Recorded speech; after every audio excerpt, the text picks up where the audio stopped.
Well, my name is Samuel French. I'm 23 years old and I am a seminarian for the Diocese of Broken Bay. I was born and raised on the Central Coast Peninsula, so in a relatively small town called Woy Woy.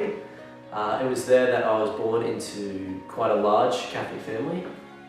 I have 5 brothers and 1 sister, and my whole life I've been quite heavily involved in parish work, altar serving and parish council, youth groups, and all those kinds of things.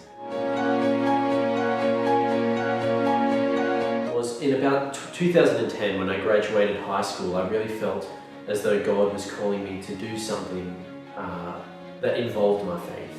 And it was an essential part of my identity, but I just didn't know where to take it from there. And the reason why was because I felt I was lacking something integral. I was lacking, I think, a fundamental understanding or knowledge of the faith, which I really felt that I needed if I was to move forward. And so it was that year, in 2011, while I was still floundering around and trying to work myself out, I decided to go to World Youth Day. So I spent the most part of that year working in a sales job just to scrape the money together so I could go overseas and go to Spain. And I think that was exactly what I needed that year, to be surrounded by over 1 million young, like-minded Catholics. Really reinvigorated my faith and gave me the strength that I needed to kind of take that next step. And so it was in 2011 at World Youth Day that I decided I would study theology, which I did, and 3 years on I got the degree, and I think I got the confidence as well I needed to take the next step. I think to become a seminarian it's essentially a personal and a public way of showing that you're seriously discerning God's will for you in your life, especially as it pertains to the Catholic priesthood.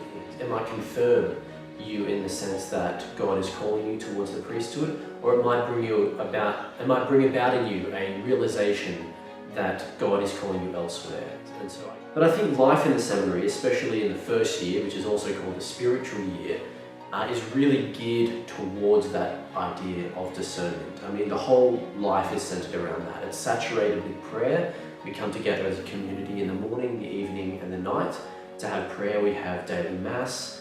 We have an hour before the Blessed Sacrament each day in order to really to enter into that spiritual part of ourselves and find where God's calling us. But also on the study side of things, or the intellectual side, we do the catechism, which is kind of the bricks and mortar, or the bread and butter of the Catholic faith, the building blocks of understanding. But we're also doing a very exciting course called the Passions and Effective Maturity, I guess through the lens of St. Thomas Aquinas.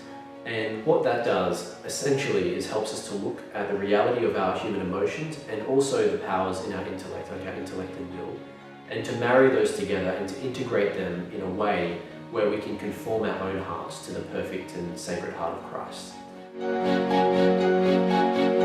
Like all things that are really worth fighting for, discerning a vocation is something that can be very hard.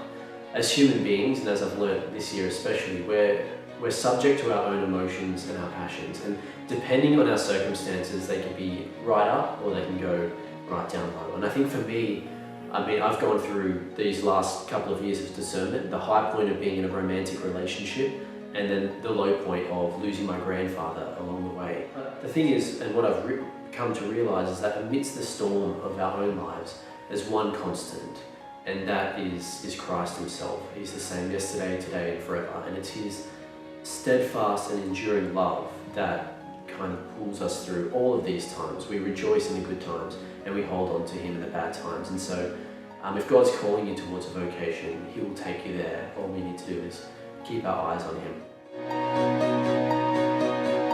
So the obvious answer of my parents, by their living of their own vocation, as husband and wife and as parents to myself, my brothers and my sister, they really bore witness to following the will of Christ in their life. And I think it was their ongoing support and their openness to whatever path we chose that really allowed me to kind of step out and do what I'm doing. I've been fortunate enough to know a lot of good and holy priests who by their lives have guided me along the way and have bore witness to the splendour of their own priesthood and have made it really attractive and exciting for me to follow in their footsteps. And I think finally would have to be Our Lady. I think if it wasn't for her intercession and my devotion to her, then I feel as though I'd be doomed. So yeah. I would say be not afraid, be brave, step out,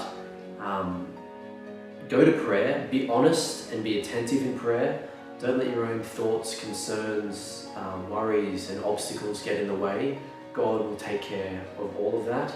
Just trust in Him. If you really feel a calling to a vocation, He will guide you, He will give what you need. Arm yourself, strengthen yourself, frequent the sacraments as often as possible. Go to Mass, pray to Our Lady, ask her for her intercession. Visit our Lord in the Blessed Sacrament, that's always helped me. And also get involved in parish life. Go to youth events, especially things like World Youth Day. They have been life-changing for me. They've shown me that I'm not alone in this world and in this vocation, and really cling on to that and be inspired by that. Whatever your vocation is, God has destined every person to greatness, and there should be nothing that should stand in your way. All you need to do to I guess achieve our vocation and to succeed is to trust in Him and to let Him guide you. So that would be my advice.